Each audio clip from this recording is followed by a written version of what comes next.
Olá, que Jesus te abençoe, seja bem-vindo a esse culto. Eu quero te convidar a preparar seu coração e a oferecer diante de Deus adoração. Quero ler com você o Salmo de número 100, que diz assim: celebrai com júbilo ao Senhor todas as terras, servi ao Senhor com alegria, apresentai-vos diante dele com cântico, sabei que o Senhor é Deus, foi Ele quem nos fez e dele somos o seu povo e rebanho do seu pastoreio. Entrai por suas portas com ações de graças e em seus átrios com hinos de louvor. Render-lhe graças e bendizer-lhe o nome, porque o Senhor é bom e a sua misericórdia dura para sempre, e de geração em geração a sua fidelidade. Você pode repetir comigo o verso de número 5 que diz: porque o Senhor é bom. Diga: o Senhor é bom e a sua misericórdia dura para sempre, e de geração em geração a sua fidelidade. Vamos orar? Senhor Jesus, te adoramos e oferecemos a Ti culto, adoração e louvor. Deus, que nesse tempo nós possamos estar sendo alimentados pelo Senhor, em comunhão com os nossos irmãos, e que o Senhor se manifeste sobre nós. É a nossa oração. Amém e amém. Louvemos ao Senhor. Aleluia, Deus. Que o Teu Santo Espírito invada o nosso ser, Deus. Que o Senhor nos preencha, Deus. Que o Senhor seja a nossa essência. Aleluias.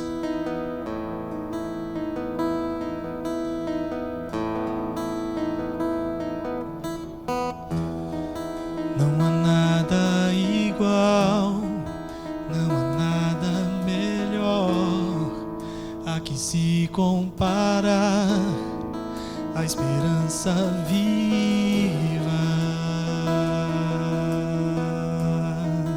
Tua presença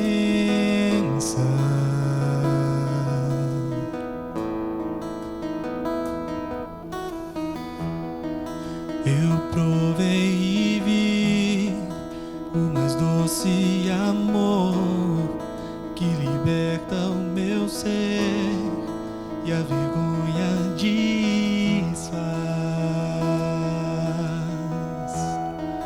Tua presença,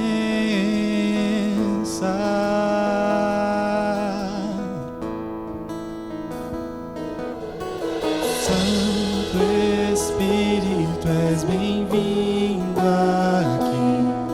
Vem inundar, encher esse lugar. É o desejo do meu coração, sermos inundados por tua glória, Senhor.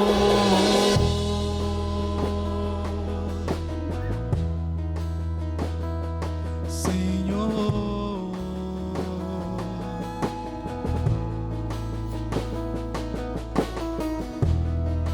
não há nada igual, não há nada melhor a que se compara a esperança viva.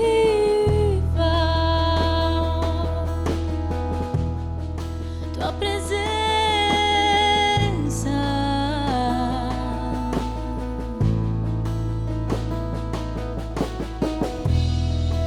eu provei e vi o mais doce amor que liberta o meu ser e a vergonha desfaz.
glória e bondade.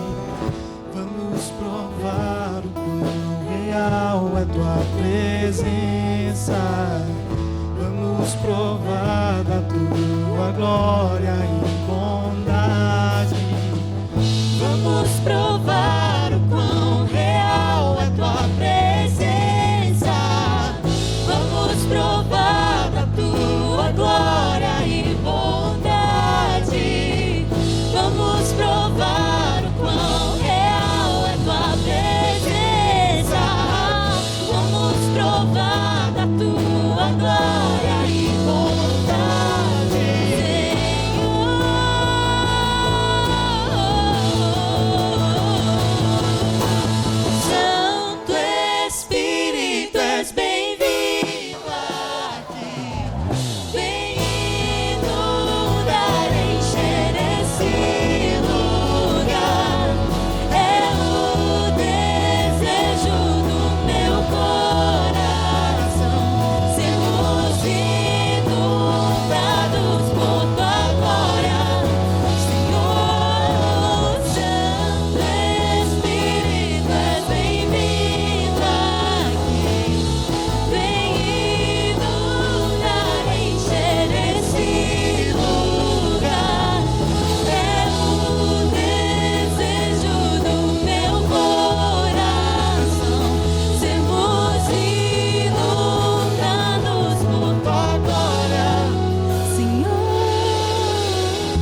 palavra de Deus nos chama a uma vida de adoração diante de Deus, de serviço. O que não significa que nós estamos isentos de passar por dias difíceis.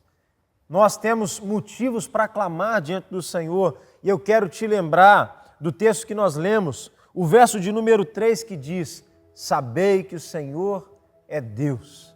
Deus tem controle sobre toda a situação e Deus tem cuidado de nós. Então eu quero te convidar nesse momento a clamar, não diante de um prefeito ou de um governador ou de um presidente ou diante de uma autoridade dessa terra, mas clamar diante de Deus. Pelo sacrifício de Jesus, nós temos acesso à presença do Pai.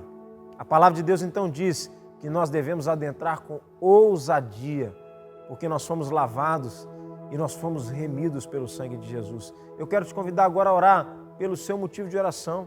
Você podia colocar diante de Deus, talvez aí na sua casa, nesses dias vocês têm passado por um tempo muito particular e Deus conhece seu coração. Você que acompanha a gente agora também, através do chat, podia compartilhar seu pedido de oração. Nós temos pastores, temos líderes da igreja que estão aqui acompanhando e vão orar com você, e eu quero orar por você nesse momento. Senhor Jesus, eu coloco diante de Ti, Deus, a vida de cada irmão, cada irmã, cada família representada aqui, e eu clamo, Deus, intervenção do alto. Deus, eu clamo para que o Senhor intervenha com salvação, que o Senhor intervenha, Deus, com saúde, que o Senhor intervenha, Deus, com provisão, que o Senhor intervenha com perdão e reconciliação, e assim, Deus, que essa oração, Deus, seja recebida e respondida por Ti.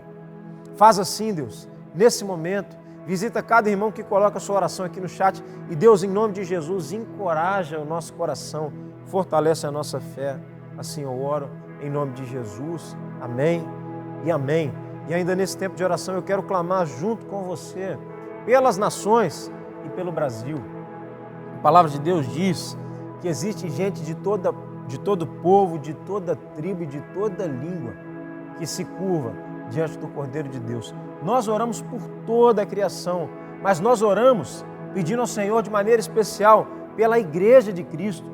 E hoje eu queria te convidar a orar dessa maneira, pedindo ao Senhor que traga um tempo assim de avivamento sobre a igreja, sobre cada pastor, sobre cada missionário que trabalha no campo distante, transcultural, sobre o Brasil, que o Senhor visite as igrejas, que o Senhor nesse tempo possa despertar o nosso povo para a oração. Você pode orar assim? Então ore comigo mais uma vez. Deus, nós oramos agora por cada pastor, por cada igreja, denominação. Oramos, Deus, pelas igrejas brasileiras, pelas igrejas espalhadas nas mais diversas nações. Oramos, Deus, pelo povo árabe, povo muçulmano. Oramos, Deus, pelos orientais, Deus, ali, Japão, Deus, China. Oramos em nome de Jesus para que o Senhor visite a Europa. Oramos, Deus, pela América do Norte, Deus. Oramos, Deus, por cada canto desse planeta, pedindo ao Senhor que visite, Deus, com avivamento. Tua palavra diz que o Espírito Santo foi derramado sobre nós. Assim, Deus, desperta-nos para a intercessão. Tua palavra diz que se o teu povo que se chama pelo teu nome se humilhar e se converter de seus maus caminhos e clamar diante do Senhor, o Senhor trará cura e restauração para essa terra. Faz assim, Deus. Deus, nós oramos agora diante do Senhor, colocando as autoridades nas tuas mãos. Oramos, Deus, pela presidência da República, Deus, pelos governadores de estado, pelos prefeitos de cidade e de maneira muito especial oramos por Belo Horizonte, pedindo, Deus, um tempo de restauração, um tempo, Deus, de paz, um tempo de reconstrução para a nossa cidade. Deus, como membros da 8ª Igreja, como intercessores, Deus, de Belo Horizonte, nós clamamos diante do Senhor para que o Senhor visite a nossa cidade com a Tua bênção. Eu oro assim, em nome de Jesus. Amém e amém. Meu irmão, não deixe de interceder diante do Senhor. A palavra diz que muito pode, por sua eficácia, a súplica do justo. Quero ainda orar com você, olhando para esse salmo, por provisão. Nós teremos agora um tempo de adoração ao Senhor com os nossos dízimos e também com as nossas ofertas. A palavra diz assim: sabei que o Senhor é Deus, foi Ele quem nos fez e dele somos. Somos o seu povo e rebanho do seu pastoreio. Sabe, Jesus é o nosso bom pastor e Ele cuida de nós. Salmo 23 diz, o Senhor é meu pastor, nada me faltará. Meu irmão, não ande ansioso quanto ao que você deve comer ou vestir, onde você vai morar. Deus tem cuidado de nós, irmãos.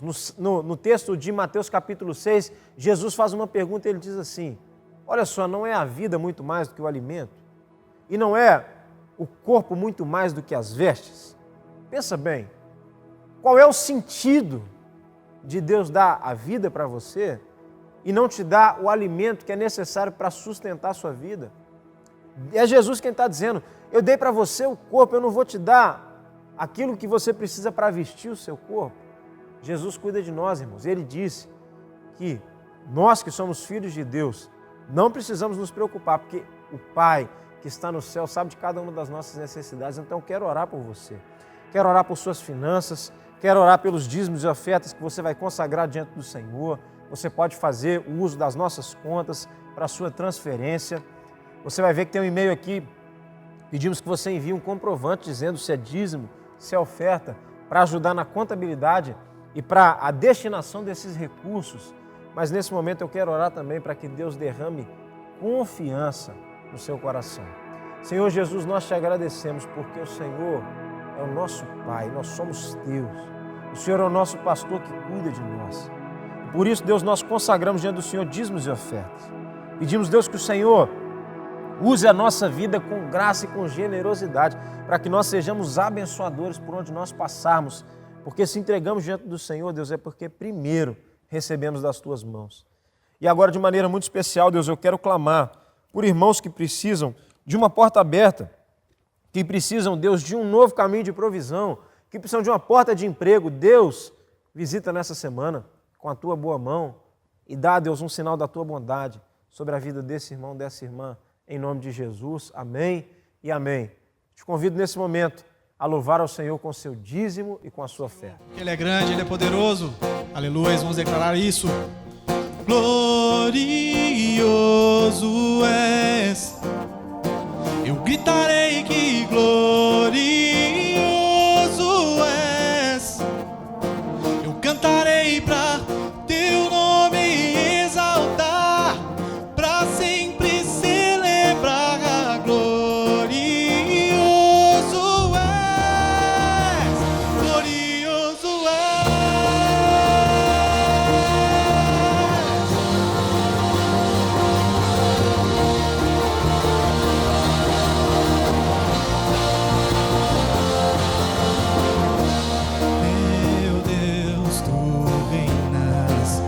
Sempre, sempre, teu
Jesus abençoe sua vida mais e mais, depois de orarmos, de celebrarmos o nome do Senhor, de podermos adorar em espírito e em verdade. Eu quero te convidar agora para compartilhar um pouco da palavra, a gente mergulhar um pouco na palavra e entendermos o que Deus tem preparado para o nosso coração na edificação.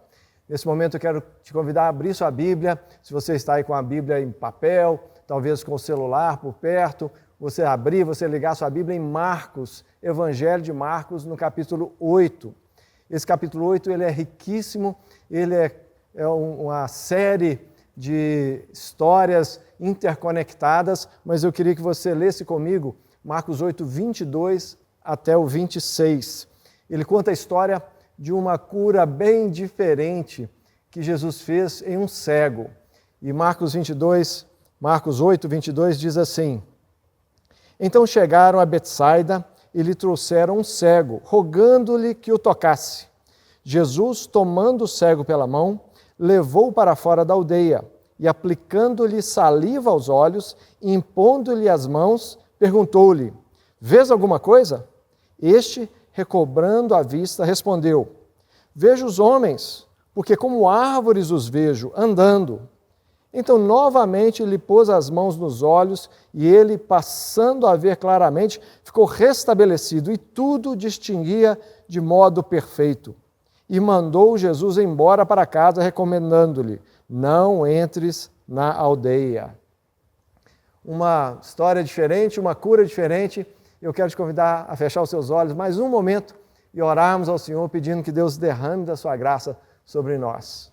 Deus, obrigado por essa passagem, obrigado pelos evangelhos, obrigado pela forma como Marcos conta essas histórias e pedimos que ela agora invada o nosso coração e nos conduza para a edificação, para a gente crescer em conhecimento ao Senhor e nas nossas vidas nesse momento que eu te peço em nome de Jesus. Amém.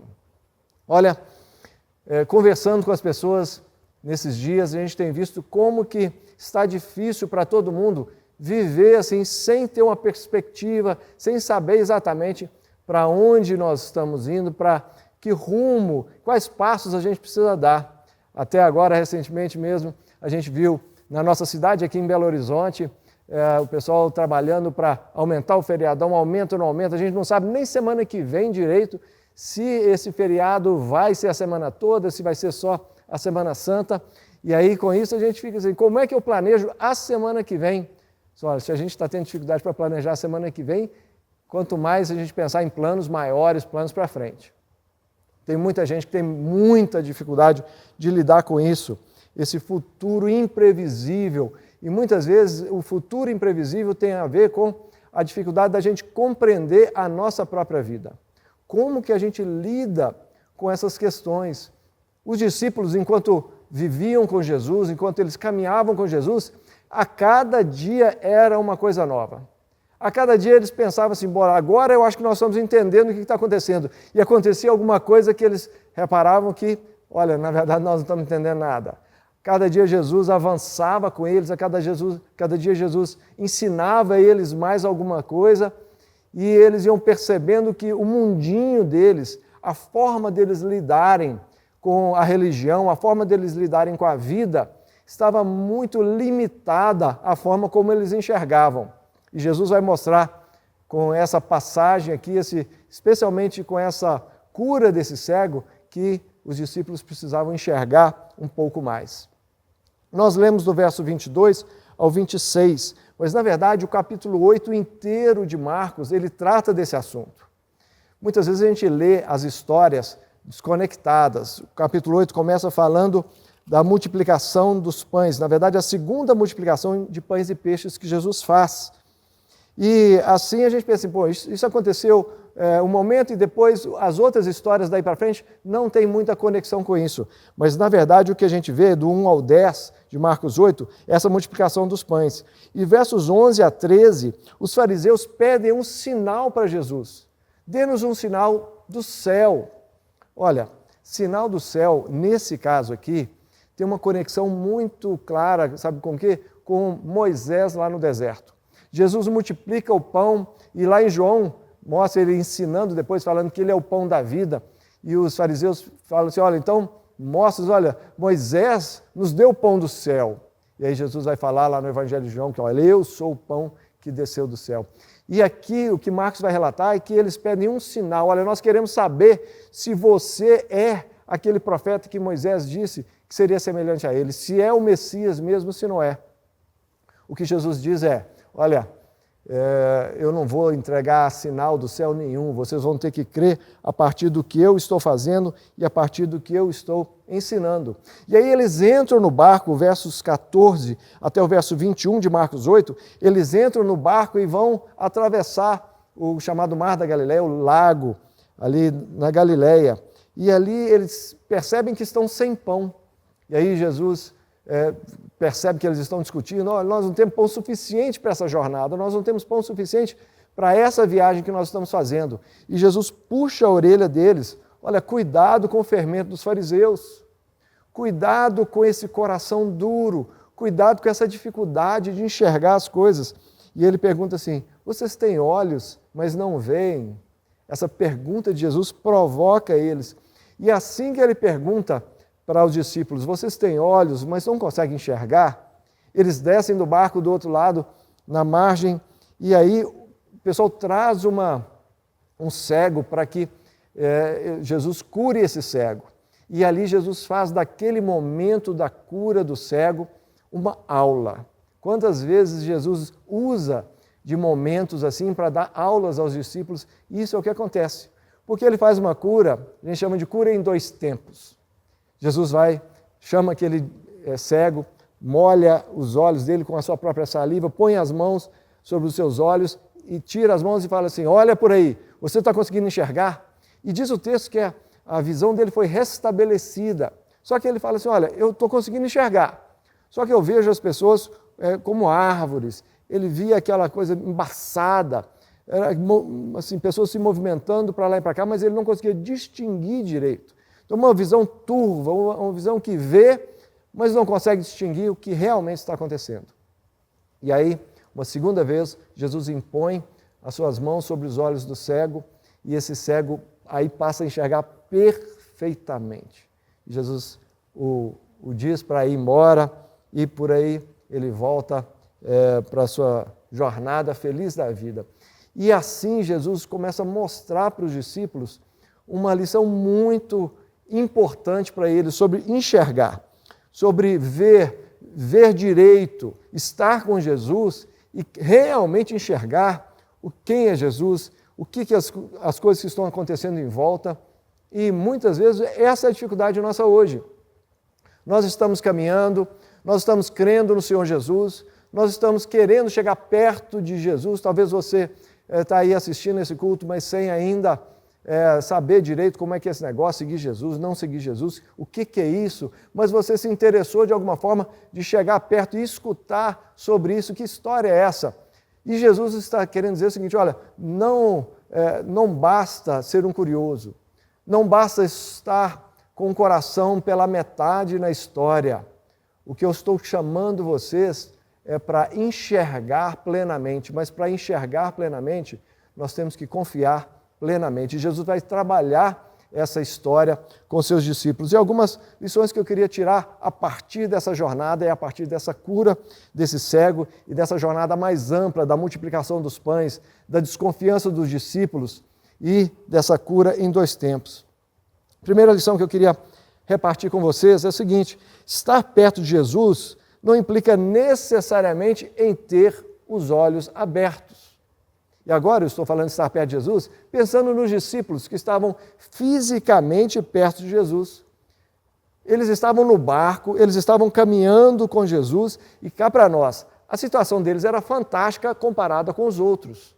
Porque Jesus deixa a multidão lá na terra, põe os discípulos no barco e vai com os discípulos. Olha, não tinha melhor lugar para estar do que com Jesus dentro do barco. Só que mesmo com Jesus dentro do barco, andando com ele para todo lado, os discípulos ainda não conseguiam enxergar, ainda não tinham capacidade para enxergar tudo aquilo que Jesus estava fazendo e tudo aquilo que ele estava preparando. Muitas vezes nós temos muita facilidade em pensar assim, Judas era o cara com o coração duro. Judas era o cara que no meio dos 12, os outros 11 são jóias, são legais, são cheios de fé, dedicados. Judas não, Judas era a ovelha que tinha que ser tirada ali, porque ele não fazia parte ali realmente dos discípulos por causa do coração duro que ele tinha. Mas é interessante que Jesus chama a atenção de todos os discípulos sobre a dureza do coração deles. Marcos 8, 17 e 18 diz assim, Jesus, vendo que eles estavam discutindo sobre não ter pão lá no barco, diz assim, por que discorreis sobre o não terdes pão? Ainda não considerastes, nem compreendestes? Tendes o coração endurecido, tendo olhos não vedes, e tendo ouvidos não ouvis? Olha, ele está falando para os seus discípulos mais dedicados. Vocês têm o coração endurecido? Vocês estão aqui perto de mim, vocês estão vivendo comigo, mas vocês estão ainda com o coração endurecido. Muitas vezes a gente está buscando na religião um norte para esse tempo de pandemia, esse tempo difícil que a gente não consegue enxergar muito à frente, mas a gente se contenta só com a religião. A gente se contenta em escutar uma mensagem de vez em quando, a ler um versículo bíblico, a postar uma figurinha com um versículo bíblico, a fazer uma oração, orar o Pai Nosso aqui, uma reza ali, agradecer ao Senhor a cada dia. Tudo isso faz parte da vida religiosa e é precioso, mas isso não é a vida com Jesus. Estar próximo das coisas religiosas muitas vezes pode nos enganar, porque nós achamos que uma vida religiosa é suficiente. Os discípulos, por estarem no barco com Jesus, achavam que estava tudo 100%, mas para Jesus não estava. Jesus precisa chamá-los de coração duro, de cegos e de surdos, para que eles pudessem, de alguma forma, começar a enxergar. E aí, a gente parte para a próxima lição. Jesus não se contenta com meia confiança. Ele não se contenta com isso. Não se contenta com metade da fé que há no nosso coração. E para ensinar os discípulos, ele faz a coisa mais estranha, talvez, ali de todas as curas dele, uma cura em 2 tempos. Olha, quando a gente vê, na verdade, Jesus fazendo todas aquelas curas, e Marcos talvez o evangelho que mais traz a questão de Jesus fazendo milagres, a gente vê o poder de Jesus para realizar os milagres. Ele não precisa tocar, ele não precisa fazer malabarismos, ele não precisa de nada disso. Várias curas, vários milagres, era simplesmente ele falar e a coisa acontecia. Simplesmente ele dizer, está feito, e estava feito. Curar aquele cego para ele era só ele dizer, pronto, abra os olhos, estão abertos. Mas não, ele aproveita aquele momento para mostrar para os discípulos que sim, muitas vezes a gente se contenta em enxergar pela metade, a gente se contenta em crer pela metade, a gente se contenta em confiar pela metade, mas Jesus não se contenta. Jesus sabe que há muito mais do que isso. E aí quando ele vai fazer a cura, ele toca nele a primeira vez e pergunta assim, você vê alguma coisa? Verso 23, o 24 diz assim, este recobrando a vista, ele voltou a ver. Respondeu, vejo os homens, porque como árvores os vejo andando. Olha, eu estou vendo, já está muito melhor. Para quem estava cego, ver vultos já é um avanço e tanto. Agora, será que isso aí é aquilo que Deus tem para a vida dele completa? Com certeza Deus tinha mais do que isso. E a utilidade da visão é uma coisa relativa. Eu aqui estou usando óculos. Se eu tirar os óculos, eu consigo enxergar tudo à minha volta. E muita coisa com nitidez boa. Só que, se eu tentar ler a minha Bíblia, eu não vejo nada. Eu vejo uma massa de risquinhos e eu não consigo enxergar. Olha, quando eu coloco os meus óculos, pronto, tudo funciona. Olha, se eu tivesse que ser pastor, pregar, ensinar sem este instrumento aqui, olha, eu teria muita dificuldade, eu ia ter que recorrer a outros recursos, áudios e tanta coisa, como o pessoal que é cego hoje tem tanta facilidade aí com tecnologias que não existiam antes. Naquela época, com certeza, não existia. Mas uma coisa é certa, sem esses óculos, eu posso até dizer que eu enxergo, mas na verdade eu não enxergo. Eu não sou funcional naquilo que eu deveria ser. E muitas vezes é isso que Jesus está querendo nos mostrar. Jesus está querendo nos mostrar que, sim, um pouco de fé ajuda. Um pouco de fé nos faz caminhar e enxergando um monte de coisas que a gente não enxergava antes.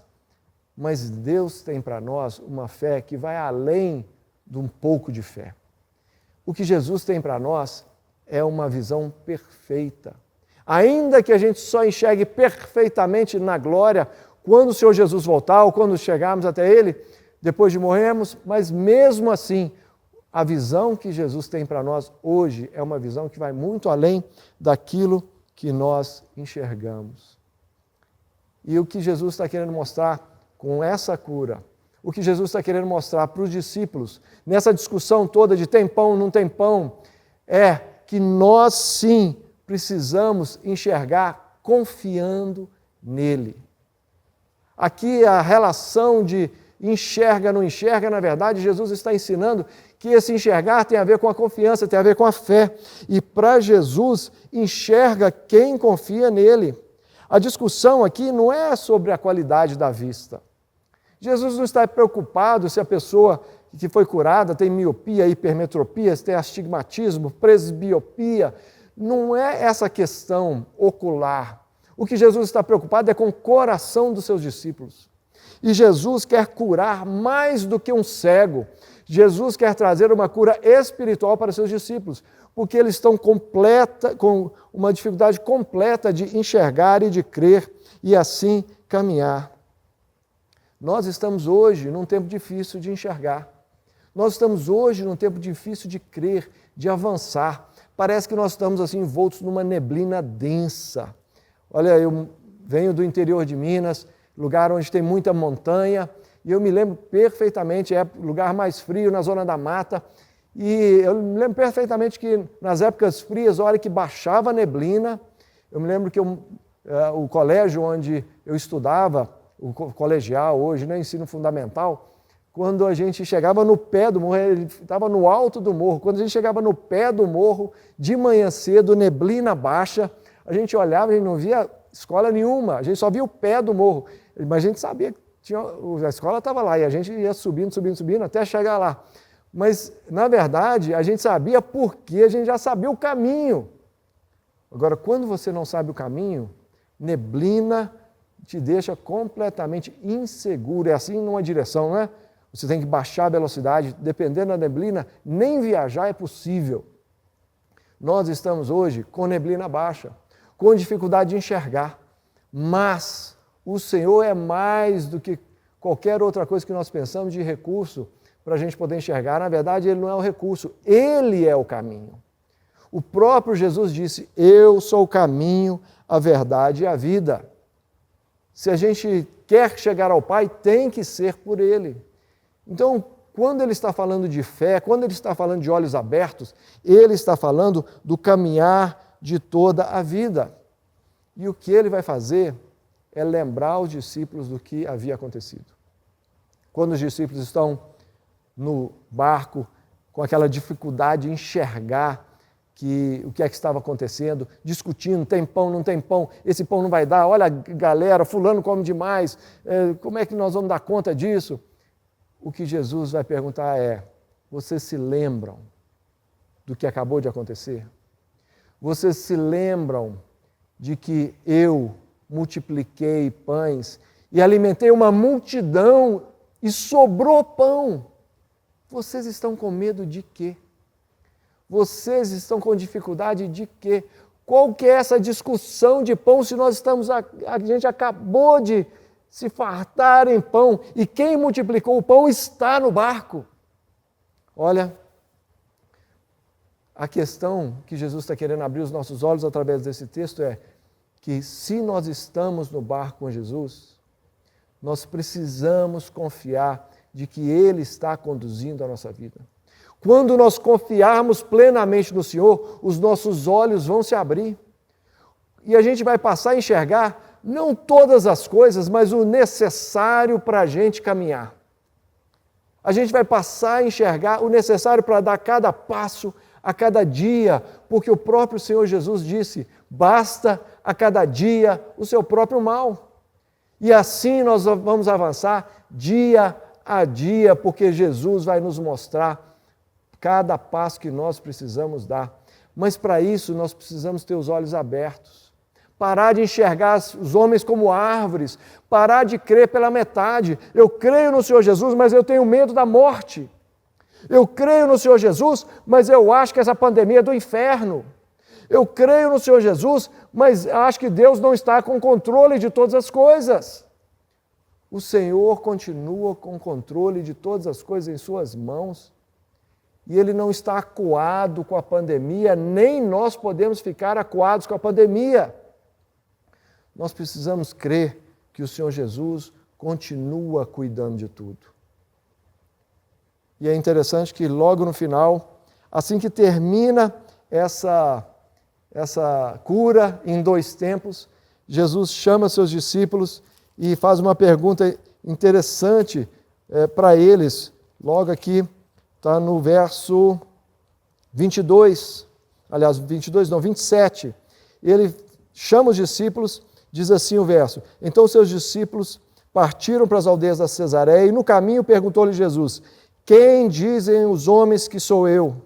E responderam: João Batista, outros Elias, mas outros, alguns dos profetas. Então lhes perguntou: mas vós, quem dizeis que eu sou? Respondendo, Pedro lhe disse: tu és o Cristo.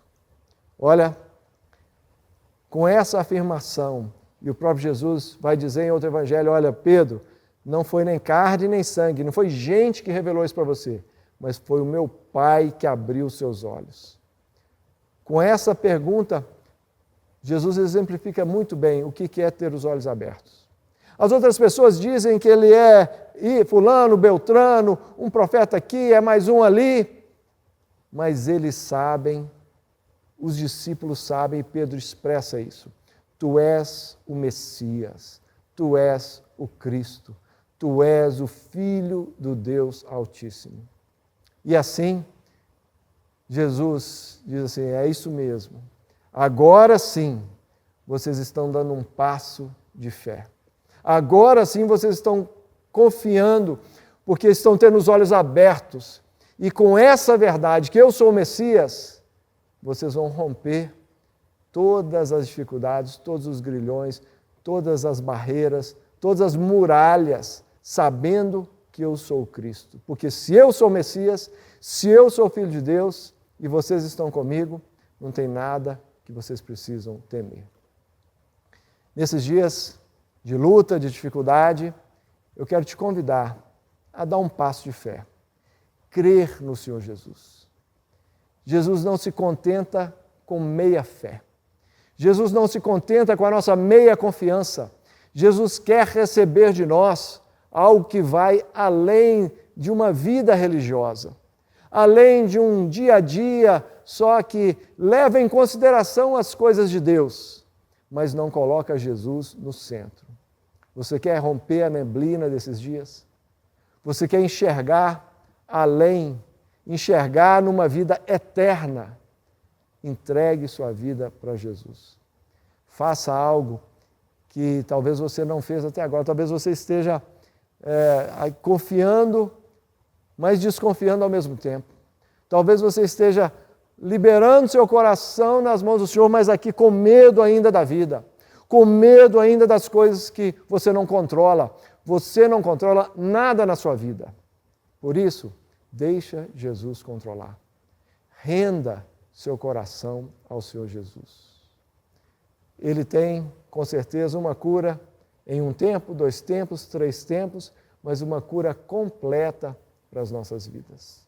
Então, nesse momento, queria orar, queria que você orasse comigo e a gente pedisse ao Senhor para derramar essa confiança, para fazer brotar. Diz a palavra que Ele é o autor e o consumador da nossa fé.